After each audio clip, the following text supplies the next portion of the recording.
Hello students, आज हम लोग जो साइंस का हम लोग लेक्चर पढ़ रहे थे विद्युत धारा के बारे में, उसका अगला जो है टॉपिक पढ़ेंगे, जिसमें हम लोग देखेंगे कि विद्युत परिपथ जो होता है उस विद्युत परिपथ में कितने जो है अवयव होते हैं, एलिमेंट्स कितने होते हैं और उनका काम क्या क्या होता है और विद्युत परिपथ क्या होता है। ठीक है, तो इस सब के बारे में हम लोग को आज सीखना है। तो देखिए, विद्युत परिपथ के अवयव, विद्युत परिपथ के अवयव एलिमेंट्स, इनको बोला जाता है कि विद्युत परिपथ के अवयव कौन कौन से होते हैं। तो सबसे पहला जो अवयव होता है उसको हम लोग बोला जाते हैं सेल। ठीक है, कभी कभी सेल या इसमें बैटरी भी बोल सकते हैं, बैटरी, सेल या बैटरी।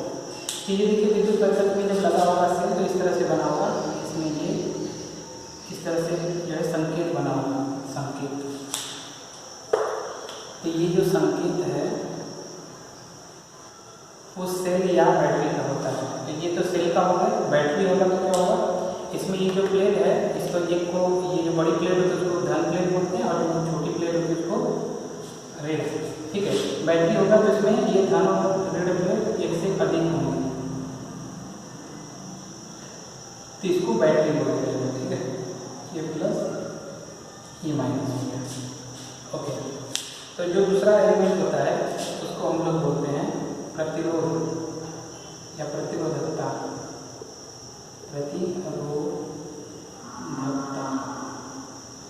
प्रतिरोध, इसको हम लोग जो है बैटरी को एक्चुअली ई से प्रदर्शित किया जाता है, सिंबल ई होता है। उसी से प्रतिरोध जो होता है ये आर से प्रदर्शित किया जाता है। इसका जो परिपथ प्रतिरोध जो है सिंबल होता है, प्रतीक होता है, वो इस तरह का होता है, ये टेढ़ी मेढ़ी लाइन होती है, ये प्रतिरोध होता है। ठीक है, तीसरी जो चीज होती है उसको हम लोग बोलते हैं वोल्ट मीटर। वोल्ट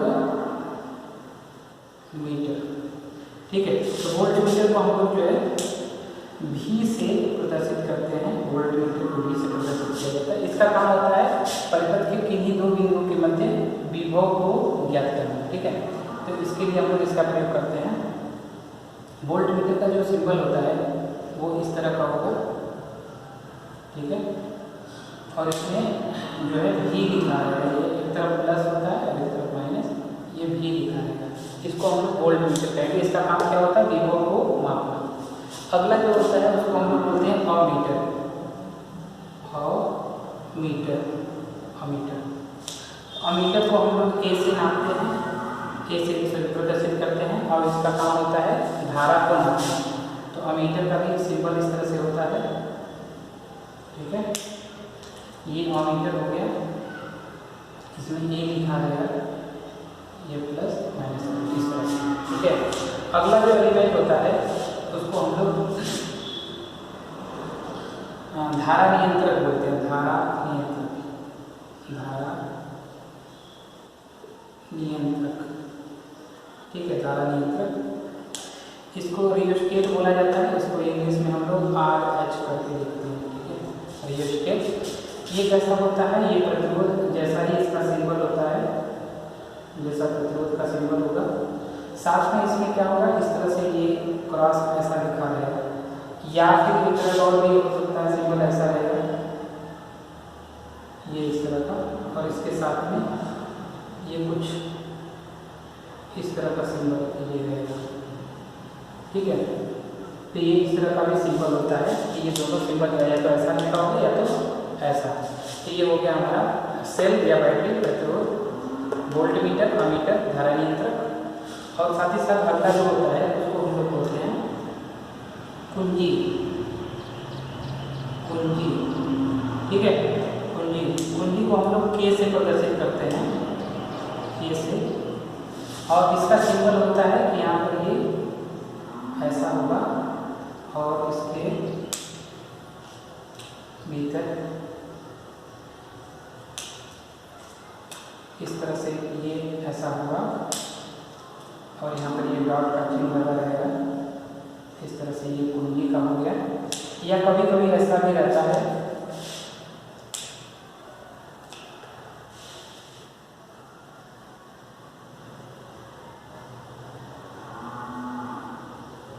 ये, तो ये भी जो होता है ये कुंजी प्रतीक है। तो मुख्य रूप से ये जो है हमको वैदिक पत्र में देखने के लिए जो है दिखाई देगा। कभी कभी हम लोग के बल्ब का भी सिंबल होगा। बल्ब को हम लोग भी से ज़्यादातर प्रदर्शित करते हैं, ठीक है। इसका सिंबल इस तरह से होता है,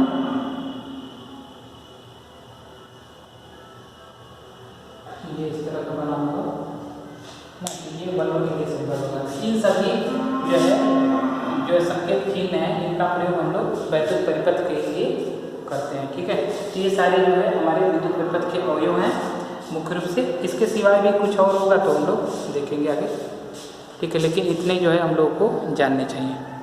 ओके, थैंक यू। ओके, तो अब हम लोग अगला चीज पढ़ते हैं विद्युत परिपथ। देखिए विद्युत परिपथ क्या होता है, तो एक ऐसा बंद परिपथ जिसमें विद्युत धारा प्रवाहित हो रही है, उसे हम लोग क्या करते हैं, वैद्युत परिपथ।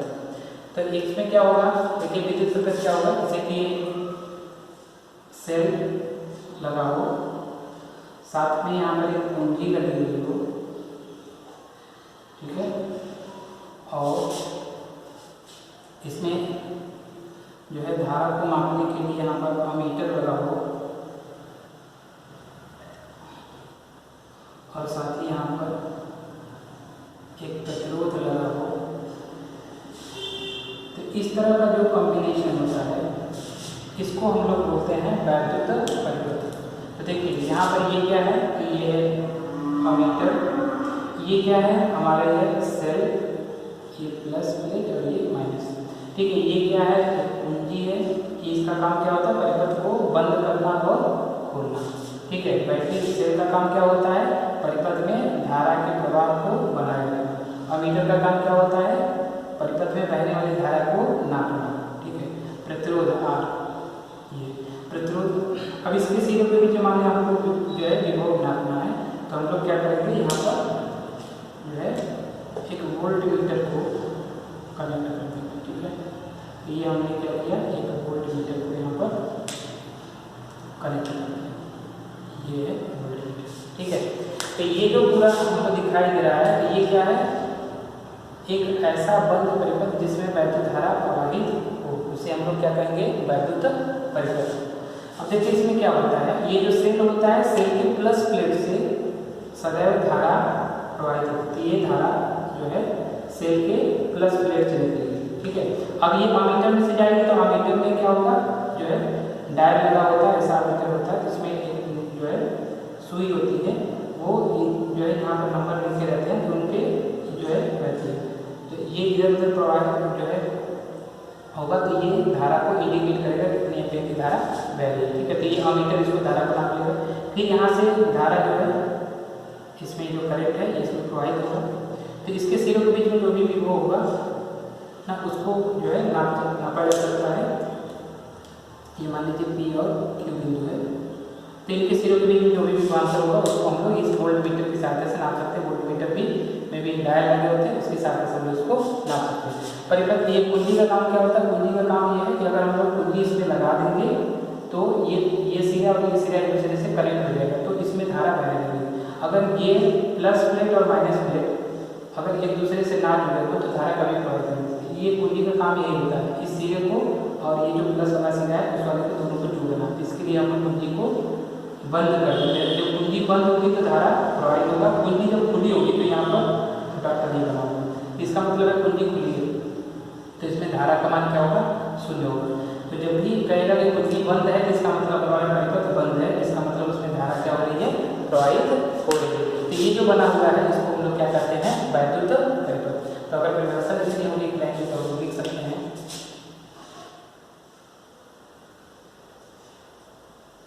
वैद्युत अवयवों का एक बंद संयोजन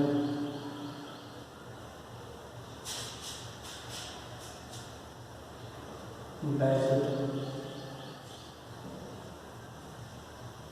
परिपथ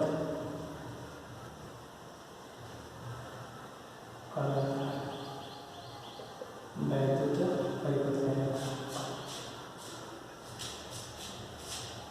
ठीक है, तो ये हमारी परिभाषा हो गई। तो इस तरह से ये हमारा क्या है, वैद्युत परिपथ। हमने ये देख लिया कि इसमें ये क्या क्या होता है। इसमें एक चीज़ हम और भी कर सकते हैं कि यहाँ पर हम लोग जो है धारा नियंत्रक को भी कनेक्ट कर सकते हैं। तो देखिए धारा नियंत्रक को भी हम लोग जोड़ सकते हैं। तो हमने क्या किया, यहाँ पर एक धारा नियंत्रक भी हमने लगा दिया। तो ये धारा नियंत्रक हो गया और इसके साथ में यहाँ पर हमने कुंजी को लगा दिया।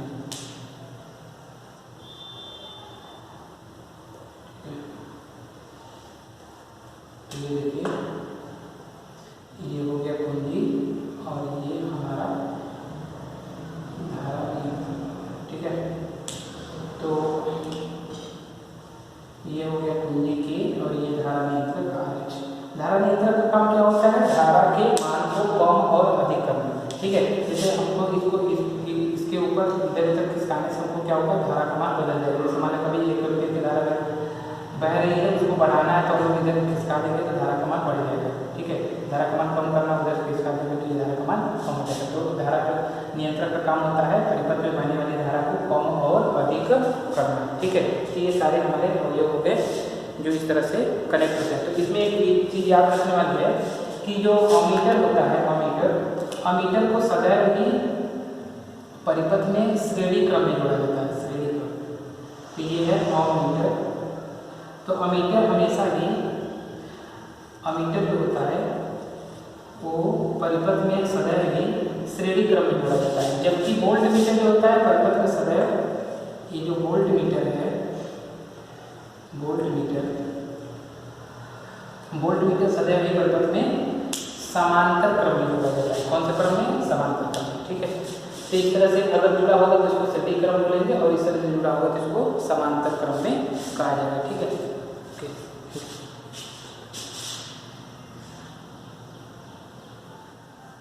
ओके, अगली चीज देखिए, अब हम लोग पढ़ने वाले हैं ओम का नियम। तो ओम का नियम क्या कहता है कि यदि कोई एक चालक है, चालक मतलब कोई भी जो है तार जिसमें वैद्युत धारा प्रवाहित हो रही है उसको हम लोग चालक बोलेंगे। ठीक है, तो ये मान लीजिए हमने कहा कि एक चालक है, ठीक है, जिसका प्रतिरोध R है और इसके सिरों के बीच में हमने क्या किया, एक V वोल्ट की बैटरी लगा दिया और इसमें एक कुंजी लगा दिया। ठीक है, कुंजी का काम क्या होगा, परिपथ को खोलना और बंद करना, परिपथ को खोलना और बंद करना। ये V वोल्ट की हमारी बैटरी है, एक सेल है, सेल, और सेल कितने वोल्ट, V वोल्ट। और ये प्रतिरोध, ये जो चालक है, इस चालक का प्रतिरोध जो है वो कैपिटल R है। ये क्या है, चालक। ठीक है, चालक क्या होता है, एक तार होता है जिसमें वैद्युत धारा प्रवाहित होता है, जो घरों में यूज होता है, उसको हम लोग चालक बोलते हैं। ठीक है, ओके। तो इस चालक तार का जो प्रतिरोध कैपिटल R है, इसमें जो है इसके सिरों के बीच में V वोल्ट का एक सेल लगा हुआ है और ये कुंजी है एक परिपथ को खोलने और बंद करने के लिए। तो ओम का नियम ये कहता है कि यदि किसी चालक की भौतिक अवस्था परिवर्तित ना हो, भौतिक अवस्था का मतलब हो गया इसका ताप और दाब, इस चालक का कि आसपास का जो ताप है वो परिवर्तित ना हो, अगर उसकी भौतिक अवस्था परिवर्तित ना हो तो इसमें चालक में प्रवाहित होने वाली जो धारा होती है वो सेल के विद्युत वाहक बल के अनुक्रमानुपाती होती है, विद्युत सेल के विद्युत वाहक बल के अनुक्रमानुपाती या सेल के विभवांतर के अनुक्रमानुपाती होती है। अर्थात हम कहेंगे कि जो V होता है वो I के अनुक्रमानुपाती। मतलब कि अगर विभव का मान सेल का विभवांतर हम लोग बढ़ाएंगे तो इसमें चालक में प्रवाहित होने वाली धारा भी क्या हो जाएगी, बढ़ जाएगी। तो इसमें कहा जाता है कि यदि किसी चालक की भौतिक अवस्था परिवर्तित ना हो तो उसमें बहने वाली जो धारा होगी वो सेल के विद्युत वाहक बल के अनुक्रमानुपाती होता है। तो ये इनका नियम है जिसको हम लोग लिख सकते हैं कि यदि किसी चालक की भौतिक अवस्था परिवर्तित ना हो तो चालक में प्रवाहित धारा सेल के विभवांतर के अनुक्रमानुपाती होता है। तो अनुक्रमानुपाती का मतलब ये होता है कि जैसे जैसे हम लोग v का मान बढ़ाएंगे i का मान भी उसी अनुपात में क्या होगा, बढ़ता चला जाएगा। ठीक है, तो उनके नियमानुसार क्या होगा, v अनुक्रमानुपाती किसके हो गया, i के। तो यहाँ से हमारा ये चीज निकल के आई ओम के नियमानुसार कि v जो है वो अनुक्रमानुपाती है या i। तो यहाँ से हम लोग जब इसको अनुक्रमानुपाती चिन्ह हटाएंगे तो v जो होगा, जो v है वो किसके बराबर हो जाएगा, r इंटू i। ठीक है, r क्या होता है, अनुक्रमानुपाती नियतांक है जिसे हम लोग चालक का प्रतिरोध कहते हैं। तो जहाँ r जो है एक नियतांक है जिसे चालक का प्रतिरोध कहते हैं। तो ये क्या है, एक प्रकार का नियतांक है, अनुक्रमानुपाती नियतांक है जिसे हम लोग चालक का क्या करते हैं, प्रतिरोध करते हैं। ठीक है ना, तो यहाँ से हम लोग अगर चालक का प्रतिरोध निकालना हो तो उसको हम लोग निकाल सकते हैं। तो ये जो v बराबर i आ रहा है, v बराबर i है, तो इसको हम लोग ऐसे लिख सकते हैं v बराबर i इंटू r। तो ये क्या है, हमारा ओम का नियम है। इसकी सहायता से हम लोग को कभी क्या करेगा, विभव दिया रहेगा, प्रतिरोध दिया रहेगा, i निकालने के लिए बोलेगा, धारा निकालने के लिए, कभी i और r दिया रहेगा, विभव निकालने के लिए बोलेगा, कभी ये i और v दिया रहेगा, r निकालने के लिए बोलेगा। तो हम लोग इसकी सहायता से निकाल सकते हैं। तो किसी भी चालक में जो बहने वाले, किसी भी वैद्युत तर्क में बहने वाली धारा निकालना होगा तो उसमें हम लोग ओम के नियम का प्रयोग करेंगे। ठीक है, इसको नोट करें। ओके, ओम के नियमानुसार देखिए हमने अभी जो पढ़ा कि ओम का नियम क्या कहता है कि v किसके बराबर होता है, i इंटू r के बराबर होता है। तो अगर हम लोग v और i के बीच में अगर ग्राफ खींचें तो हम लोग देखेंगे कि यहाँ पर ग्राफ खींचने के हम लोग क्या करें, टेबल बना लें।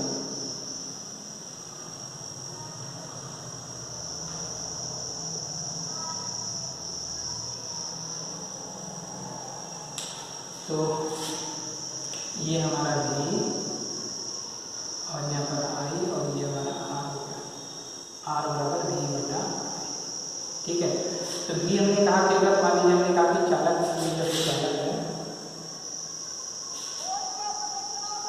ठीक है ना, ये मान लीजिए हमने कहा कि ये चालक है और इसके सिरों के बीच में विभव जो है वो v वोल्ट का लगा हुआ है। ठीक है, इसका प्रतिबल r है, ये v वोल्ट का विभव लगा हुआ है। तो इसके सिरों के बीच में अगर हमने कहा कि विभव का मान 0 होगा तो इसमें कोई भी धारा नहीं जा रही है, धारा का मान भी 0 होगा, तो हमारा प्रतिरोध भी क्या होगा, 0 आएगा। ठीक है, अब हम देखिए विभव को हमने 5 वोल्ट कर दिया ना, ये वोल्ट में है और ये एम्पियर में। ठीक है, और ये ओम होता है ओम। तो हम क्या देखते हैं कि मान लो कि हमने कहा कि धारा जो है हमारी 1 एम्पियर की हो जाती है, तो हमको यहाँ पर प्रतिरोध जो है वो 5 ओम मिलेगा। ठीक है, अगर इसको हमने 10 कर दिया बढ़ा करके तो हम देखते हैं कि धारा हमारी 2 हो जाती है और यहाँ पर प्रतिरोध हमको 5 मिलता है। ठीक है, उसी तरह से जो है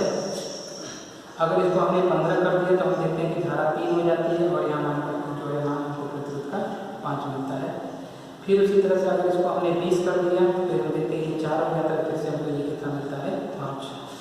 और एक मान और भी हम लेते हैं यहाँ पर कि हमने विभव के मान को बढ़ा करके जो है 25 कर दिया।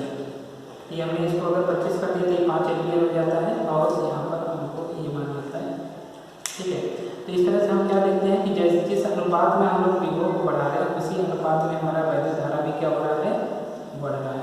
तो इसके बीच में अब हम लोग V और I के बीच में अगर ग्राफ खींचें, अगर यहाँ पर हम लोग V और I के बीच में ग्राफ खींचते हैं, ठीक है, तो इधर हम लोग V ले लें और इधर की तरफ I।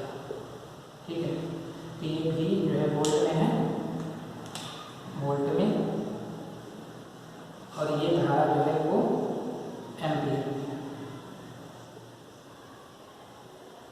एम्पियर, ये एम्पियर में है। ठीक है, तो हम क्या देखते हैं कि देखिए ये विभव यहाँ पे 0 है, ये 5 हो गया, ये 10 हो गया, ये 15 हो गया, ये 20 हो गया और ये 25 हो गया।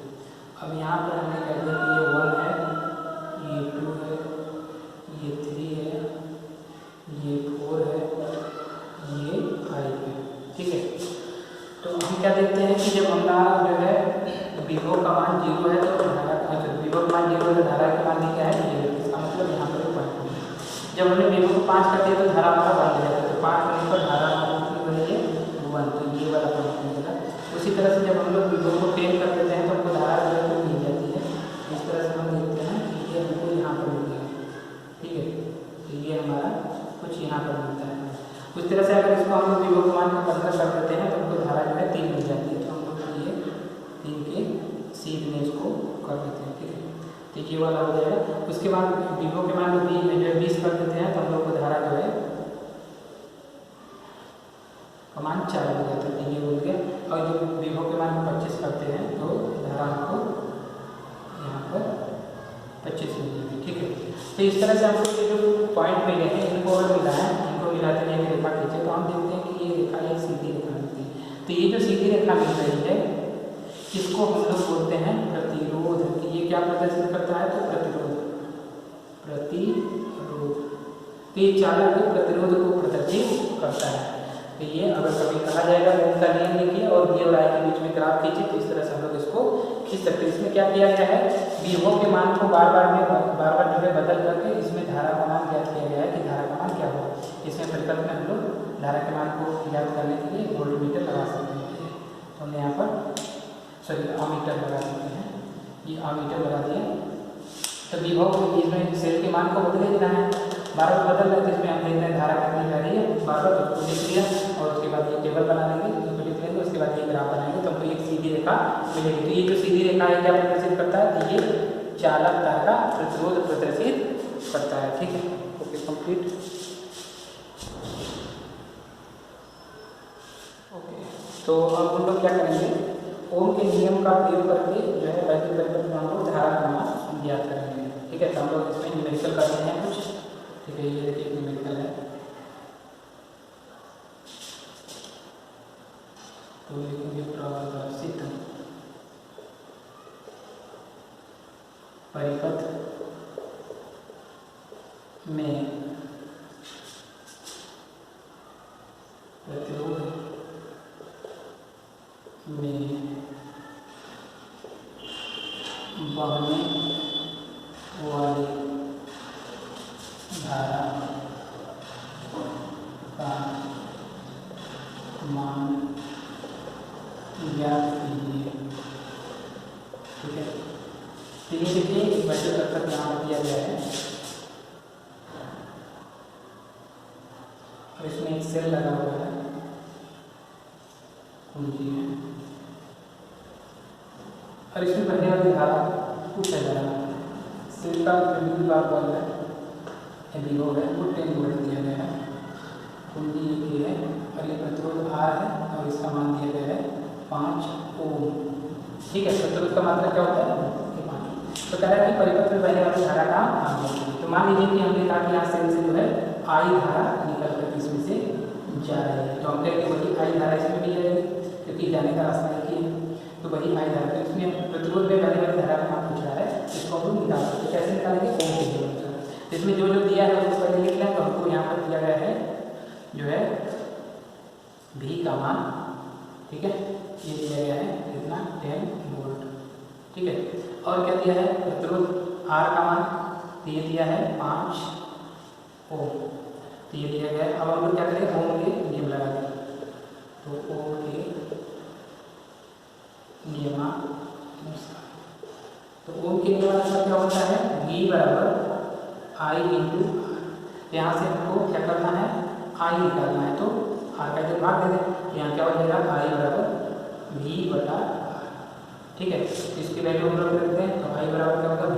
V कितना है 10 और R कितना है 5। इसको भाग दे दें तो I बराबर क्या हो जाएगा? 5 1 5 5 गुना 10, दिया जाएगा 2 एम्पीयर। तो इसमें पहले वाली धारा कितनी आ गई? 2 एम्पीयर, ठीक है। इसको नोट करें।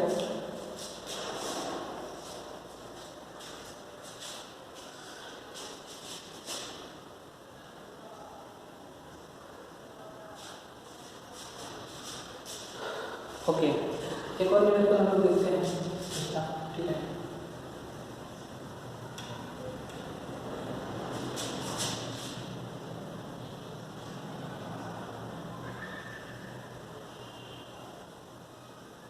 मान लीजिए परिपथ ए, ठीक है। इस बार क्या किया जाए? हमको चालक का